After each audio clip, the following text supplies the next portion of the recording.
जो passing marks है वो कैसा रहता है, ग्रेस मार्क क्या होता है और आपको कितने नंबर आएंगे तो आपको ग्रेस मार्क मिलेंगे। ठीक है, सब्जेक्ट में फेल होने के बाद आपको सप्ली आते हैं, सेमेस्टर बैक कब लगता है। ठीक है, नहीं तो 80% लाके भी आप फेल हो जाओगे सब्जेक्ट में।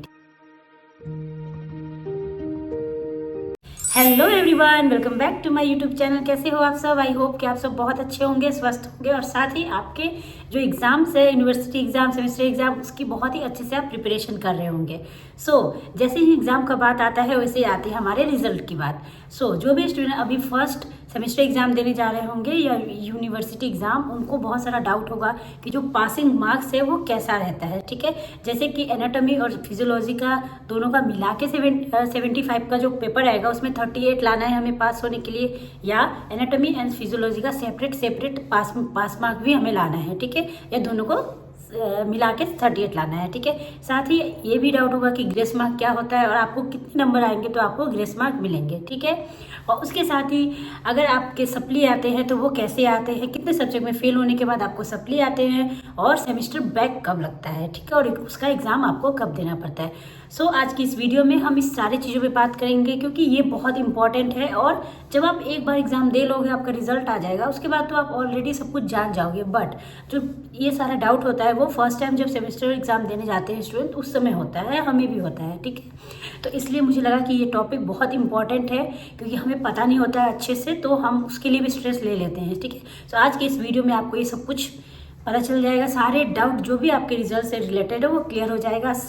वीडियो को एंड तक देखिएगा और चैनल पे नए हो तो चैनल को सब्सक्राइब कर ले, और वीडियो अच्छी लगे तो वीडियो को लाइक कर दीजिएगा। चलिए वीडियो को स्टार्ट करते हैं। सबसे पहले हम बात करते हैं कि जो यूनिवर्सिटी एग्जाम होता है वो होता है एनाटॉमी एंड फिजियोलॉजी का एंड सोशियोलॉजी एंड साइकोलॉजी का। ठीक है, तो आपके 2 यूनिवर्सिटी एग्जाम होंगे। ठीक है, और जो थियोरी पेपर आता है वो होता है 75 का। एनाटॉमी एंड फिजियोलॉजी दोनों को मिला के आते हैं 75 का, तो उसका पासिंग मार्क होता है 38। ठीक है, तो उसकी जो पासिंग मार्क है वो है 38। यहाँ पे आपको कुछ भी डाउट रखने का जरूरत नहीं है कि एनाटॉमी में कितना लाना है, फिजियोलॉजी में कितना लाना है तो पासिंग मार्क आएगा, ये बिल्कुल डाउट नहीं रखना है। जैसे आप 10th में पढ़े होंगे पहले, जो केमिस्ट्री, फिजिक्स, बायोलॉजी तीनों को मिला के पासिंग मार्क होते थे, उसी तरह यहाँ पे भी वही है। एनाटॉमी एंड फिजियोलॉजी दोनों को मिला के आपको 38 लाने हैं। यहाँ पे कुछ भी आप डाउट मत रखो अपने मन में, अपने दिमाग में कि हमें एनाटॉमी में कितना लाना है, फिजियोलॉजी में कितना लाना है, और एनाटॉमी में अगर फुल मार्क आ भी गए तो क्या फिजियोलॉजी में कितने आएंगे तो पास होंगे। ठीक है, ऐसा कुछ नहीं है, आपको दोनों को मिला के ही 38 लाना है। ठीक है, यहाँ पे मैंने कुछ लोगों का वीडियो देखा था बहुत पहले, तो उसमें वो लोग बोले हुए थे कि दोनों का अलग अलग सेपरेट मार्क लाना है तो ही आप पास होगे। तो देखो ऐसा नहीं है, लेकिन साथ में आपको ये भी ध्यान रखना है कि दोनों ही सब्जेक्ट में आप अच्छे से ध्यान दो अगर आपको अच्छे मार्क्स चाहिए तो।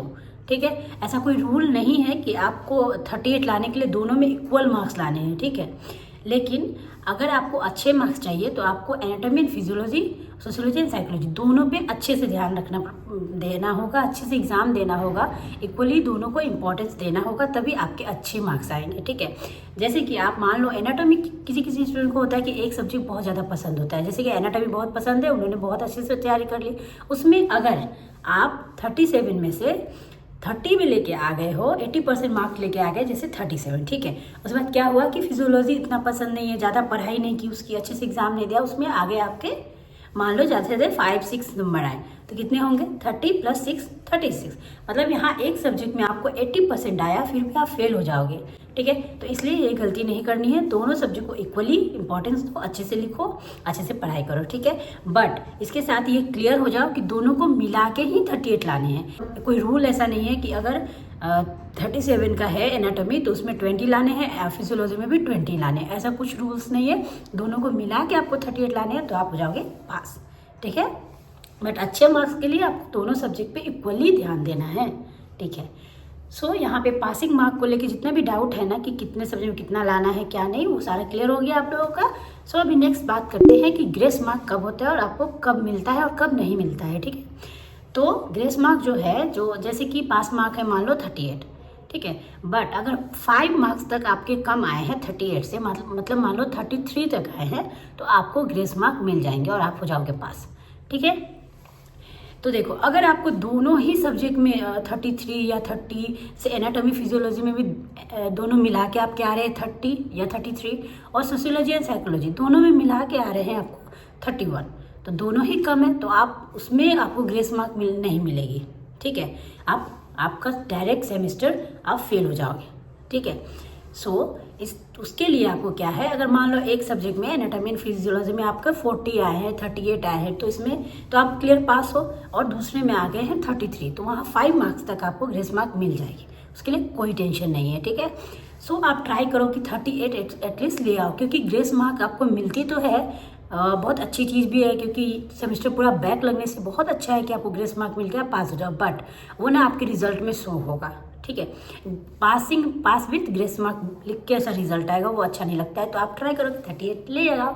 ठीक है, और ज़्यादा टफ नहीं है, आप बहुत अच्छे से पढ़ाई करोगे तो आराम से आ जाएगी मार्क्स। ठीक है, तो ग्रेस मार्क के लिए अगर आपको 33 तक भी आए हुए हैं तो आपको ग्रेस मार्क मिल जाएंगे और आप पास हो जाओगे। ठीक है, तो ये ग्रेस मार्क होती है। अब नेक्स्ट बात करते हैं कि जो सप्ली है वो कब आता है। ठीक है, और सेमेस्टर फेल कब होते हैं, तो फेल का तो आपको पता चल ही गया कि अगर एनाटॉमी एंड फिजियोलॉजी में भी फेल हो गए हो और सोशियोलॉजी एंड साइकोलॉजी में भी फेल हो गए हो, तो यहाँ पे आपके सारे डायरेक्ट आप सेमेस्टर फेल हो जाओगे। ठीक है, यहाँ पे कोई सप्ली या कोई ग्रेस मार्क आपको नहीं मिलेगी, फेल डायरेक्ट, क्योंकि दोनों में ही आप फेल हो सब्जेक्ट में यूनिवर्सिटी एग्जाम में, तो आप फेल हो जाओगे। फिर सप्ली कब आता है, जैसे मान लो एनाटॉमी एंड फिजियोलॉजी में आप पास हो गए हो और सोशियोलॉजी एंड साइकोलॉजी में आप फेल हो गए हो, लाइक उसमें आपको 33 भी नहीं आए हैं, 30 आए, 28 आए हैं, तो वहाँ पे आप फेल हो जाओगे। ठीक है, वहाँ पे आपको ग्रेस मार्क भी नहीं मिलेगा और आपके डायरेक्ट वो जो क्योंकि आप एनाटॉमी एंड फिजियोलॉजी में पास हो तो आपके आ जाएंगे सप्ली। तो सप्ली का एग्ज़ाम कब देना होता है, उसका एग्ज़ाम जब आप नेक्स्ट सेमेस्टर का एग्ज़ाम दोगे, सेकेंड सेमेस्टर का, तो उसमें आपको साथ में देना पड़ेगा सप्ली का एग्ज़ाम, जो भी आपके सब्जेक्ट सप्ली आए हुए हैं। ठीक है, तो यहाँ पे आई होप कि मैंने सारे डाउट जो है आपको एग्ज़ाम से रिलेटेड वो क्लियर कर दिया है। कुछ भी अपने मन में डाउट ऐसा मत रखिए कि अगर 2 सब्जेक्ट का एग्ज़ाम है तो दोनों में सेपरेट पासिंग मार्क होते हैं। ठीक है, ऐसा कुछ नहीं है। ठीक है, बट आपको दोनों सब्जेक्ट पे इक्वली ध्यान देना है, ऐसा नहीं करना कि एक में 80% ले आओ और दूसरे में 5-6 नंबर लाओगे तो आप पास नहीं होंगे, आप फेल हो जाओगे। ठीक है, तो इसलिए आपको दोनों सब्जेक्ट में पासिंग मार्क लाने हैं, नहीं तो 80% ला के भी आप फेल हो जाओगे सब्जेक्ट में। ठीक है, तो इसके लिए आप दोनों सब्जेक्ट को इक्वली इंपॉर्टेंस दो, अच्छे से पढ़ाई करो और अच्छे से एग्जाम में लिखो, क्योंकि सिर्फ पास होके भी कुछ नहीं मिलने वाला है। यहाँ पे बहुत कंपटीशन है नर्सिंग में, पहले जैसी बात नहीं रही है, अब उसमें हर फील्ड में कंपटीशन है, तो उसी तरह नर्सिंग में भी बहुत कंपटीशन है, तो सिर्फ पास होके कुछ नहीं होने वाला।